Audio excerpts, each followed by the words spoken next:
আসসালামু আলাইকুম। Hello guys, আমি আজকে রান্না করেছি করলা দিয়ে রুই মাছের ঝোল।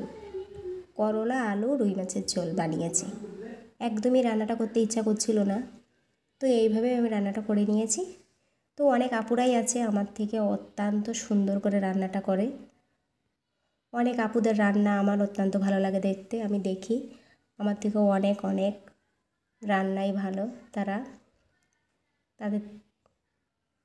তাদের মতো আমি কিছুই না। আমি একদম একটা ছোট ইউজার, যেমন পারি ততটাই আমি দেবার চেষ্টা করি। তো অনেক আপু ভাইয়েরা আমার রান্নাটাও পছন্দ করে, ভালো ভালো কমেন্ট করে, আমার খুব ভালো লাগে। আর কিছু কিছু মানুষ আছে বাজে কমেন্ট করে, জানি না বাজে কমেন্ট করে কি পাই। তো তাদের উদ্দেশ্যে আমি একটা কথাই বলবো, যে ভালোবাসা অর্জন করতে হলে আগে ভালোবাসাটা দিতে হয়, তারপরেই কিন্তু ভালোবাসা পাওয়া যায়। তো আজকে আমার এই ছিল রান্নাটা আমি নামিয়ে নিচ্ছি।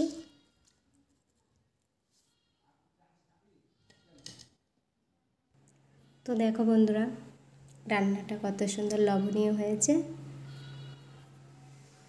খুব সাধারণ একটা রান্না, এইভাবে আমি করেছি। তো যে সকল ভাই বোনেরা আমাকে ফলো করেছে, কমেন্ট করেছে, আমি অবশ্যই তাদের পাশে আছি এবং থাকবো। আমি সবসময় চেষ্টা করি সবার পাশে থাকার।